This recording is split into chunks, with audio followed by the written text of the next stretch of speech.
Hello everyone. This was a good week of chapters with One Piece's return and the continued streak of Black Clover. So we'll be starting off with One Piece chapter 1059, and this was another great chapter showing what happened with Boa and the raid of Marines. We got to see a lot of new information from this chapter in that particular area, seeing that the Marines raided Amazon Lily with the new pacifistas, which seemingly are a combination of the warlords and King, when King was being experimented on all those years ago. Before Kaido saved him, they seemingly still have samples from those tests, and they're deciding to fuse them with the existing warlords. As we get to see two of them in this particular battle, where one looks like Boa and another, I think, looks like Mihawk, and seemingly has a similar skill set. So the Marines are raiding Amazon Lily. Boa has no plans on seemingly fighting them at this point, though the Marines are seemingly winning because of the new pacifistas. When we see Blackbeard is also invading Amazon Lily, which then ramps up the danger to an 11, where he's battling both the Marines and Amazon Lily's warriors as well. The pacifistas start attacking him, but everything seemingly stops when Boa enters the field and turns everyone to stone except for Kobe and Blackbeard. I don't know why Kobe was spared, either because he can avoid her charm or something else, and Blackbeard can negate devil fruits. So Blackbeard takes the upper hand and plans on killing her when she explains that even if he were to take her power, no one can undo what she's done, only she can. So she has the upper hand here. Blackbeard is weighing his options and decided,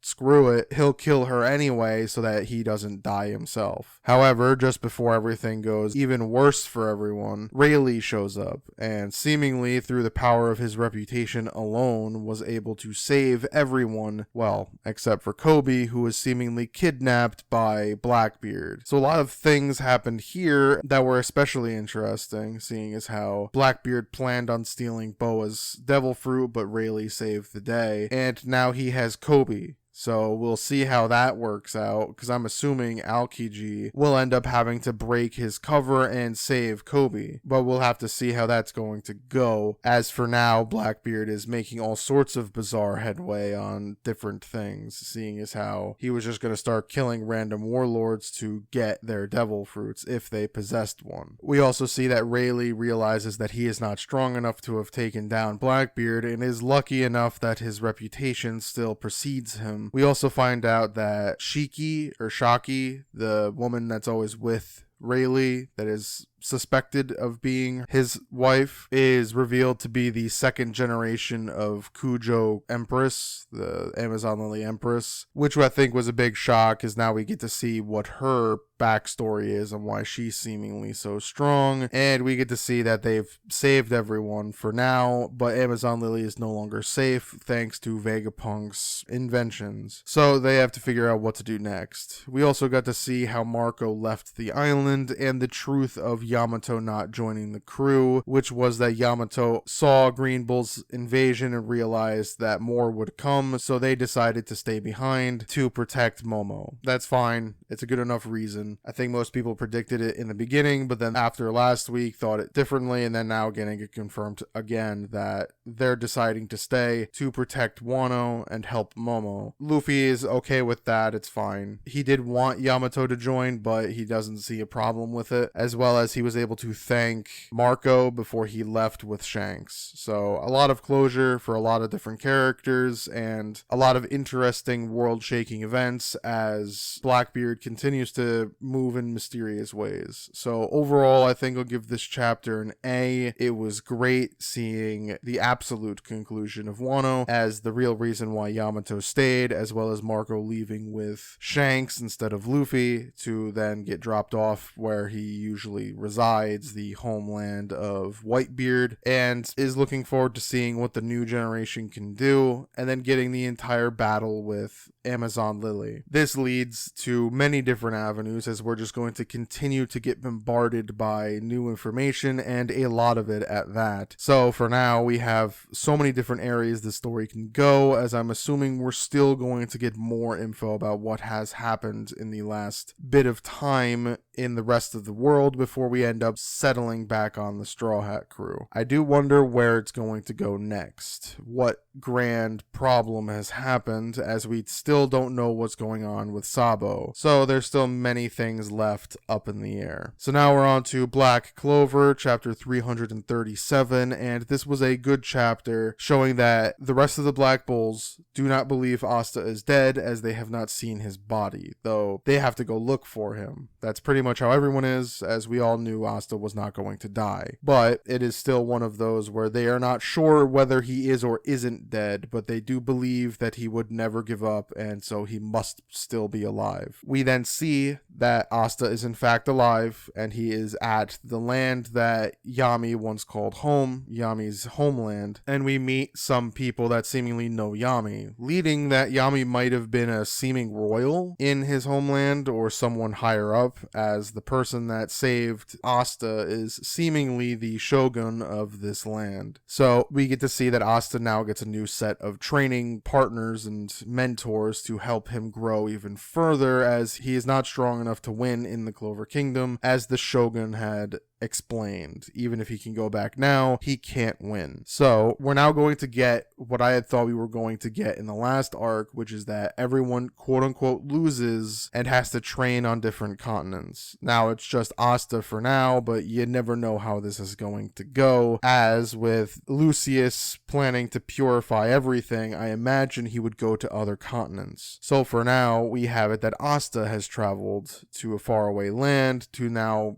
grow stronger, as I had thought they would do before. It's fine that it's happening now, because it's still just as entertaining a thought to be able to see another continent, even though it might come in at the end of the story. So overall, I think I'll give this chapter a B. It was good being able to see that Asta is alive and is now in the other continent where Yami has once lived. Now it'll be interesting to see how much world building is put into this, and if we even hear rumblings of another continent. And I think it's rather funny to see that the continent that the Clover Kingdom is on is seemingly a little behind the 8 ball on that, as no one knows of other continents, maybe because they're ignorant and only think of themselves. But the fact that the Shogun here knew a lot of where Asta lived showed that he at least knew many other places in the world. So it's going to be interesting to see how much of this is fleshed out and how much more could be fleshed out in potential other spin-off type series. But for now, we're getting a new intriguing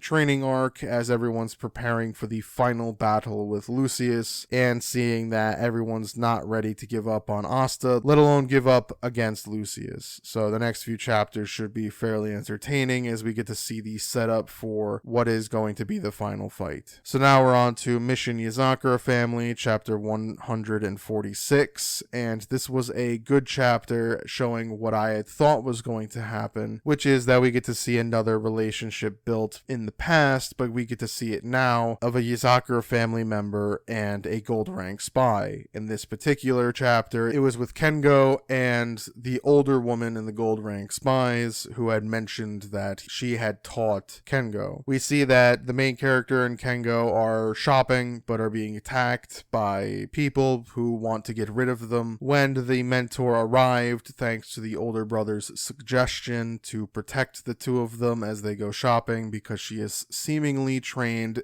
every spy known to man. They all see her and immediately get flustered and can't fight back against her will. We get to see the relationship between Kengo and this character, as she is seemingly a pseudo mother figure to him, and he has a seeming shy spot for her, acting very timid and shy when she is around. We then get to see that Momo sent a couple of his parasites to infect a couple of people to try to get Kengo, when the mentor gold rank spy member takes care of them very easily, even after Kengo tries to have it that none of her students would fight. But she's outsmarted him and still knows a lot of his moves, so they bond some more. He ends up passing out because he hits his limit after she more or less saves him, and he is brought home and everything works out pretty well there. So far in this arc of meeting different gold rank members that are connected to the Yozakura family, we have Shion and Kengo having their rival slash mentor show their connection. Now I'm curious to see if the author decides to immediately now take them away in their next mission, meaning that they go after Momo, but they can't win and two more Yozakura family members are gone, or if we're going to get the next two connections, meaning the eldest and the youngest brother have their connections. We'll have to wait and see, but either option is pretty entertaining nonetheless. So overall, I think I'll give this chapter a B. It was good seeing the continued connection between a gold rank spy member and a member of the Yozakura family. This one in particular was fairly cute, as it was a mentor-mentee. The mentee has a crush on the mentor. Mentor is quite oblivious to it and just sees all of her trainees as like her children, in a manner of speaking. So it was fairly entertaining to see this relationship grow, similar to Shion's, where they seem friendly. I guess that was the same with the other two as well, but another set of friendly rivals. So it'll be all the more interesting to see the heartbreaking moment when they have to fight each other because of Momo's corruption. It'll be interesting to see how many more get there, because that's where I'm assuming this is going to go. So I wonder what's going to happen in the next chapter, if it's going to be more relationship building, or if we're going to get the taking away of the Yozakura family members. It'll be interesting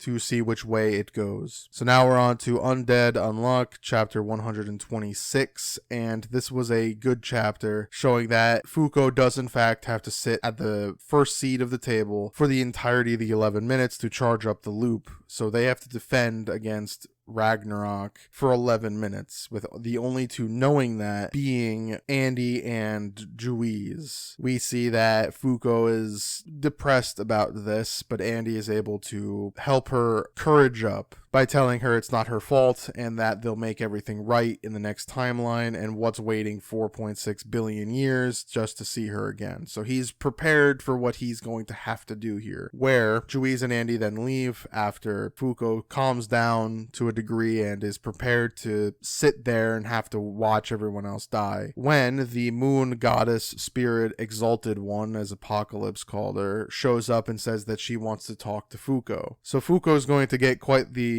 information dumped on her from the moon spirit, as well as we get to see what God is, which is seemingly the sun. So Andy and Juiz get to fight God, as everyone else is struggling to survive. So the next few chapters should be pretty interesting, as it looks like we'll bounce back and forth for now, and eventually, like I said, the big question of it will be, do we just follow Fuko and not know how everyone else ended up, leaving it that Andy has to tell her what happened, or are we going to follow to the very bitter end and we'll follow Andy's perspective, seeing that he fights to the end, sees everyone die, see the planet explode, and he is stuck as a floating head in space until eventually everything grows back, he gets to watch it all, and then he then goes and starts his next great adventure and journey in the prehistoric world. So there's a lot of intrigue here on which perspective we'll follow and what news we will learn in the coming weeks and chapters. Now again, it's looking like we have quite some time before this ends, which is good, especially given the fact that the anime is on the way. So it'll be interesting to see how long this continues to go, though you can see the end on the horizon. I wouldn't be surprised if this made it to 300 chapters, though that is probably pushing it about as far as it could possibly go. So overall, I think I'll give this chapter a B. It was good seeing that Fuko does in fact have to sit at the head of the table and watch as everyone else has to fight and survive as long as they can to let her loop into the future. We also then get to see what and who God is, which it being the sun is interesting, but not that surprising as it was seemingly hinted at, just by the fact they always would show the sun around the world. So it's very interesting to see how things are going to go and what this battle will entail, though there are quote-unquote no stakes, even though there are, because these characters will not survive, as the new characters we meet will be very different quote-unquote characters, despite being similar in most of their natures. So it'll be interesting to see how these battles go and what information Fuko learns from the moon spirit. So now we're on to Mashle, Magic and Muscles, chapter 123, and this was a good chapter showing the battle between the pudding guy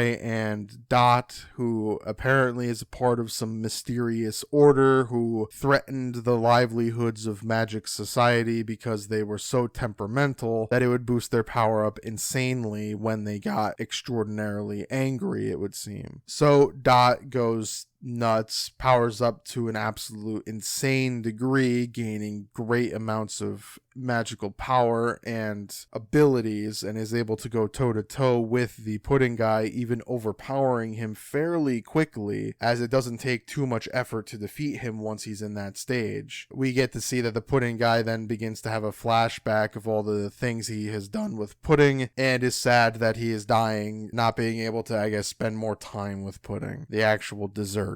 And so he is defeated by Dot fairly quickly without too much of a problem, as Dot is just very much able to overwhelm him, thus showing this massive potential with whatever weird magic he possesses. We then see that Lance is very much alive still. He took the brunt of the pudding guy's attack because of all the pins he has of his sister, able to block a lot of the blows. So he was still very much living, so Dot powered up for basically no reason. They then begin to fight because Dot's pissed off that he felt sad about Lance's sacrifice. So the two of them are dorks. So overall, I think I'll give this chapter a B. It was good seeing Dot be able to power up in such an extreme way, showing that he is very much very useful in the coming fights. So we'll get to see what role he has to play, given the fact that of the two fights, this one was the more surprising of the two in terms of massive power-ups, as both Lance and Dot were able to hold their own. Now we will have to see if the last two fights are as even or if things don't go quite right. So they'll be fairly interesting, as we even got to see Order feel Dot's magical explosion and even hesitates for a second, feeling that presence, but then realizing it should be all right, and is very curious about it himself. Though it looks like he hasn't started his fight yet, so I wonder what they're waiting for. So the next few chapters should be interesting, as I wonder which fight we're going to go to next, either the crazy clown versus Order or the celebrity one that I can't think of his name versus Doom. So I wonder which one they're going to go with. So now we're on to Sakamoto Days chapter 86, and this was a good chapter as we cut back to Shin's group as they're leveling up to a degree and making up their plan on how they're going to attack the teacher. We find out that the invisible guy made adjustments to the power gauntlet that Shin will use, having it that it'll be less powerful at 0.5 seconds, but he'll be able to hit it more reliably because of his future sight, where if he holds it and charges it for longer, it'll have more devastating effects, but he'll have to wait further in time and see further into the future. So that was good, and then we get to see their plan in action, as it hinges to a degree on Akira, seeing as how she's able to find her path lanes and get to different positions. Even the teacher is able to see that she has great potential in killing because of these sight lines and ability to go, but the teacher is still overwhelmingly stronger, even putting up the walls so that she stops attacking, only for Shin, who had taken a beating by her already, with the help of Invisible Guy trying to distract her, while Akira then also tried to pull some sneak attack stuff, arrives to then decide decide to fight even further and decides to try to see into the future of Akira's movements to take the pathways that she can't get to, because he's not afraid of attacking. So that was pretty good as the battle continues to intensify, as I imagine they'll get their victory here. So overall, I think I'll give this chapter a B. It was good seeing the three of them continue to plan together and even execute their plan. Now, it'll be interesting to see how they win and if they even do, because things could go from bad to worse for them if she really starts trying, or if she decides that they've done enough and they've earned their reward. It'll be interesting as the next chapter, I'm assuming, will finish this fight here, as we will learn the location of the library, which will be necessary information for them, as they then will need the keys to get it from the kid that Sakamoto's currently fighting here. So a lot of the plot lines are going to start converging soon, as I'm assuming Slur's men are probably closer than ever to attacking the JCC. So it'll be interesting to see if everything comes together at the right time for everything to work out good, or if things are met together at the wrong times to increase the damages. So that was all of the chapters. It was a good week overall, with a ton of information being dumped in One Piece as the chapters continue to be jammed packed with information. Black Clover had us learn that Asta is still alive and is going to get a lot more training. Mission Yozakura family continued to build the relationships between the Yozakura family members and the gold rank spies. Undead Unluck showed us just how dire the situation is going to continue to be, as Ragnarok is very much upon them, where Fuko must watch as Ragnarok unfolds. Mashle continues to be very funny as another battle concluded, so we only have 2 more remaining before the final battle. Even though I don't know if Mash is still alive or not at this point, we haven't cut back to them in a while. And Sakamoto Days was good, as we got to see Shin's group continue to execute their plans and probably begin the end of this arc, as things are going to get more hectic from here on out. So now we're on to everything else, with Jujutsu Kaisen being fine.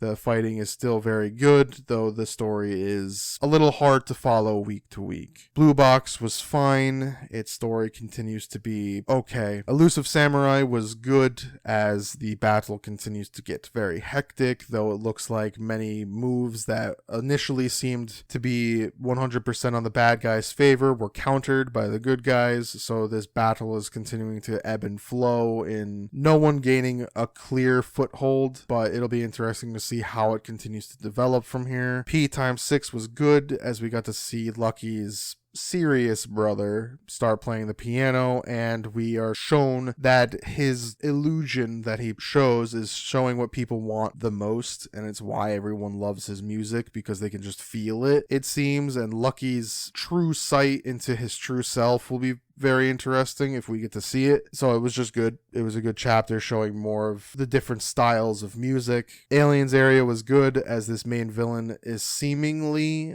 the person that helped her escape from the evil organization that hate aliens. And we get to see that the cops here, the main characters, are very much holden to the rules and don't break them very easily, despite the fact that the right thing to do would have been to break the rules. So it'll be interesting to see how the story continues to pan out, as it doesn't seem like there's one major villain. It seems like the whole group is the major villain, which is a good sign. I think it'll be very interesting to see how the story unfolds. And Super Smartphone was good, as we got to see the main character make a couple of allies after revealing that every smartphone user is connected through death in a way, and each one has some sort of connection to the main villain. So it'll be very interesting to see how this story continues to unfold and what mysteries will be unlocked as it gets going. The main character seemingly continues to grow, and getting some allies will only help in that regard, as now he's not quite alone against the greatest threat in this story. So that was all of the chapters. They were all very good. In particular, Super Smartphone I thought was very good, and then of course One Piece was excellent as always. So many good chapters and many interesting things. There were 2 new series that just came out, and I'm still reading them a little slowly. Ginka and Luna seemed pretty entertaining and interesting. I'll probably say more next time, because I actually read that chapter. It seems like a cute adventure series that could be very fun if continue to develop. So otherwise, we'll see if the new series have any weight to them, but for now, at least one of them was okay. So if you enjoyed this video, please leave a like, and as always, thank you for watching.